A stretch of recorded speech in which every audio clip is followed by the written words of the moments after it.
Hello dear, कैसे हैं आप सब। तो डियर, आज के क्लास में हम लोग क्लास 7 का चैप्टर 2 जो है इसी को कंटिन्यू करने वाले हैं, क्योंकि ये चैप्टर थोड़ा सा बड़ा है, इसलिए हम लोगों को इसका 3 पार्ट करना पड़ा। तो ये जो है आज इसका थर्ड पार्ट है। 2 पार्ट का लिंक आपको डिस्क्रिप्शन बॉक्स में मिल जाएगा। तो डियर, स्टार्ट करते हैं हम लोग आज का क्लास। अगर आप चैनल में नए हैं और ये वीडियो आपके लिए हेल्पफुल है तो प्लीज़ चैनल को सब्सक्राइब कर दीजिएगा।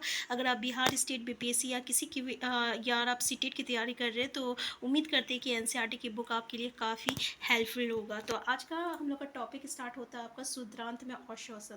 होता क्या है डियर, जो पचा हुआ भोजन जो है ना वो अवशोषित होकर शुद्रांत में आता है। ठीक है, और शुद्रांत की जो आपका आंतरिक भित्ति होती है ना, उसमें क्या रहता है आपका एक उंगली जैसा संरचनाएं होती है, जिसको हम लोग फिंगर लाइक प्रोजेक्शन कहते हैं, जिसको हम लोग दृग्रोम या रंसाकूर कहते हैं। वो क्या करता है ना, ये आपका आंत में क्या भूमिका निभाता है, तो ये क्या करता है, पचा हुआ भोजन को अवशोषण करता है। कैसे करता है, क्योंकि वो वहाँ का तल क्षेत्र को बढ़ा देता है, और ये जो रहता है ना दृग्रोम में सूक्ष्म जो रहता है रुधिर वहिकाओं का एक जाल फैला हुआ रहता है। ठीक है, तो इस तरीके से ये क्या करता है, आपका अवशोषित भोजन आपका रुधिर वहिकाओं में चला जाता है। ठीक है, और ये अवशोषित भोजन जो रहता है फिर पूरे हम लोग का बॉडी पार्ट में एक जगह से दूसरी जगह पे चला जाता है, पूरे बॉडी पार्ट में मतलब ट्रांसपोर्ट होता है, और इसी को हम लोग क्या कहते हैं, श्वांगीकरण कहते हैं। तो इस प्रोसेस में क्या होता है, जो जटिल पदार्थ देखिए वहिकाओं द्वारा शरीर के विभिन्न भागों तक होता है, जहां उनका उपयोग जटिल पदार्थों को बनाने के लिए किया जाता है। तो जब यहाँ तक ये पूरे बॉडी पार्ट में जब हम लोग का ये जाता है, तो जब कोशिका में जो उपस्थित ग्लूकोज होता है, यानी सेल में जो ग्लूकोज होता है ना, ठीक है, तो इसको ऑक्सीजन की उपस्थिति में ये कार्बन डाइऑक्साइड और जल में तोड़ता है और हम लोग को एनर्जी देता है। ठीक है, तो इस तरीके से जो है हम लोग भोजन जो रहता है आपका टूटता है, हम लोग को एनर्जी दे रहा है, और फिर जो भोजन जो रहता है ना पचा हुआ नहीं रहता है, वो कहाँ, वो अवशोषित नहीं होता है, ताकि और वो कहाँ चला जाता है, तो भीतांत में चला जाता है। ठीक है, तो देखिए श्वांगीकरण किसको कहते हैं, समझ में आ गया। यानी जो अशोषित भोजन जो रहता है ना, जो पूरे बॉडी पार्ट में हम लोग का जा रहा है, एक जगह से पूरा बॉडी पार्ट में जो ट्रांसपोर्ट हो रहा है, तो इसी ट्रांसपोर्ट को हम लोग श्वांगीकरण कहते हैं। ठीक है, कोशिका में जो ग्लूकोज प्रेजेंट रहता है उसको किस में तोड़ता है, तो कार्बन डाइऑक्साइड और जल में। ठीक है, और एनर्जी हम लोग को रिलीज कर रहा है, एनर्जी दे रहा है, किसकी उपस्थिति में होता है, ऑक्सीजन के उपस्थिति में होता है। और ये जो आपका शुद्रांत है, इसकी इनर भित्ति, उसकी आंतरिक भित्ति में क्या होती है, तो दृग्रोम होती है, रंसाकूर होती है, जो कि आपका किसका जैसा दिखता है, तो वो अंगुली की जैसा दिखता है। ठीक है, इसमें बहुत सारा आपका रुधिर वाहिकाओं का जाल जो रहता है फैला रहता है, किसमें, तो आपका वो फिंगर जो उंगली लाइक जो संरचना निकली है ना, उसमें बहुत सारा आपका वहिका रुधिर वहिकाओं फैला हुआ रहता है, और इसी से वो जो आपका अवशोषित भोजन जो रहता है वो पूरे बॉडी पार्ट में जो रहता है हम लोग का ट्रांसपोर्ट होता है, यानी जाता है। ठीक है, ये भी देखिएगा, ये जो अवशोषण करने के लिए ये वहाँ का तल क्षेत्र को बढ़ा देता है, यानी उसका सरफेस एरिया। ठीक है, शुद्रांत का सरफेस एरिया को बढ़ा देता है, ताकि ज़्यादा से ज़्यादा फूड को वो क्या कर सके, अब्जॉर्ब कर सके। ठीक, यहाँ पे तो डियर ये पॉइंट क्लियर हो गया होगा। नेक्स्ट हम लोग बृहदांत देखते हैं। इसमें क्या होता है ना, ये शुद्रांत की अपेक्षा थोड़ा चौड़ी होता है लेकिन छोटा होता है। इसका जो देख लीजिए लंबाई कितना रहता है, 1.5 मीटर लंबा रहता है।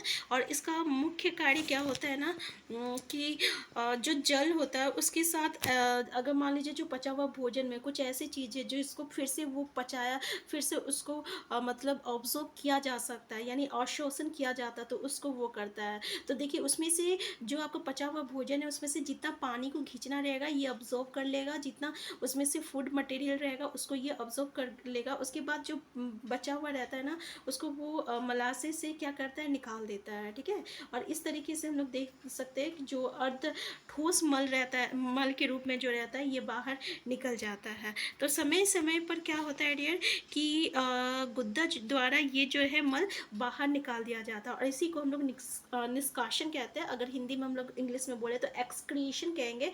तो डियर एक्सक्रीशन या निष्कासन ये प्रक्रिया होता है जिसमें कि वो खाना जो कि आपका मतलब अवशोषित नहीं होता है, यानी जो कि खाना आपका पचा हुआ नहीं रहता है, ठीक है ना, वो खाना जो रहता है आपका निकल जाता है। निष्कासन में। नेक्स्ट है आपका घास खाने वाली जंतुओं में पाचन। देखिए हम लोग देखे होंगे कि जो गाय होते हैं ना, वो बैठा भी हुआ रहता है, कुछ नहीं खाता, फिर भी वो चबाते रहता है ना, दिन भर वो मुंह को चबाता रहता है। ऐसा इसलिए होता है क्योंकि ये ना घास को जल्दी जल्दी निगल लेता है। निगलने के बाद ना वो उसके पेट में, अमाशय में एक भंडारित होता है, मतलब वहाँ जाके वो जमा हो जाता है, जिसको हम लोग र्यूमेन कहते हैं।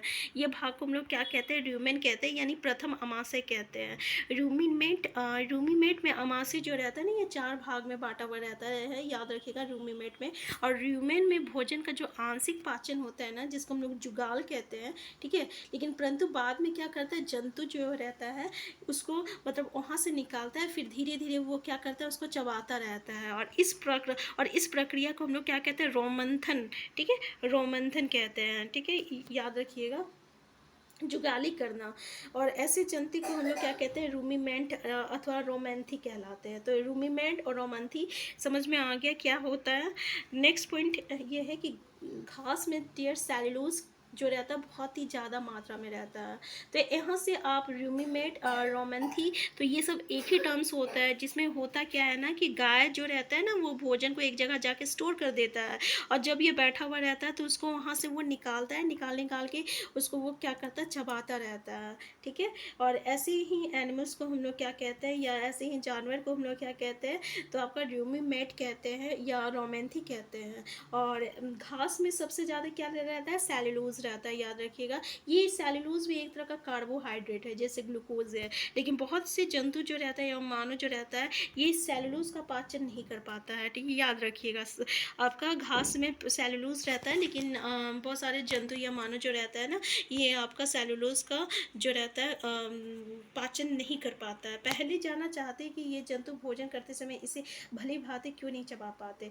बुझा जानना चाहता है कि मनुष्य मवेशियों की तरह सेलुलोज को क्यों नहीं पचा सकता है, ठीक है।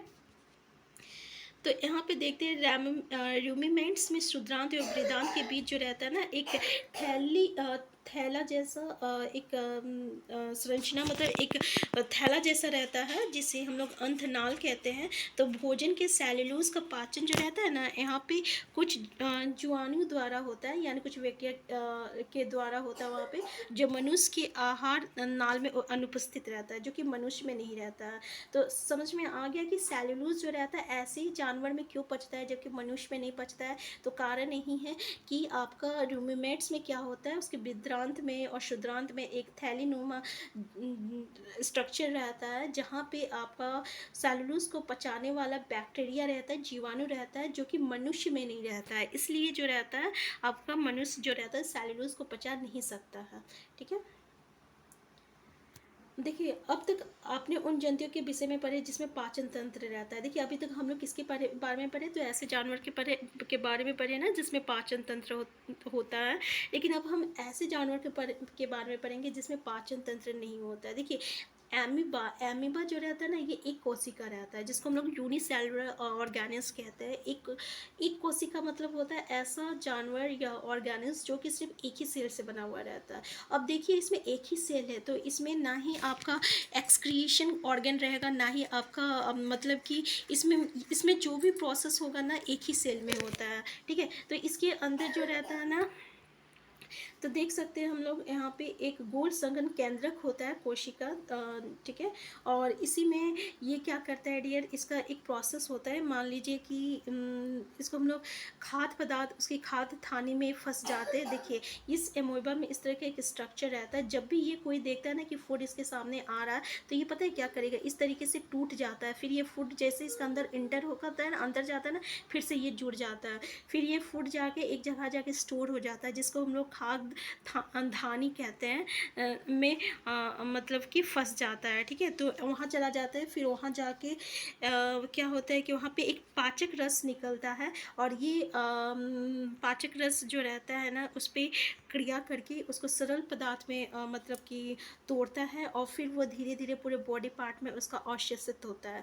जब वो पूरा खाना पच जाता है ना, और ऐसा खाना जो कि पच नहीं पाता है, तो मान लीजिए ये जो है आपका एमोइबा है, ये जो है एमोइबा है, अब यहाँ पे कुछ ऐसा खाना है जो पच नहीं पाया, तो ये पता है क्या करेगा, धीरे धीरे ये टूट जाता है और ये खाना को जो रहता है ना बाहर निकाल देता है, ठीक है, फिर से ये जुड़ जाता है। तो इस तरीके का प्रोसेस आपका सिर्फ यूनिसेलुलर ऑर्गेनिज्म यानी एक कोशिका में होता है, जैसे कि एमोइबा बोले हम लोग, या आपका पैरामोशियम बोले, इस तरीके का होता है, ठीक है। इंग्लिश में इसको हम लोग वैक्यूल कहते हैं क्या, ठीक है।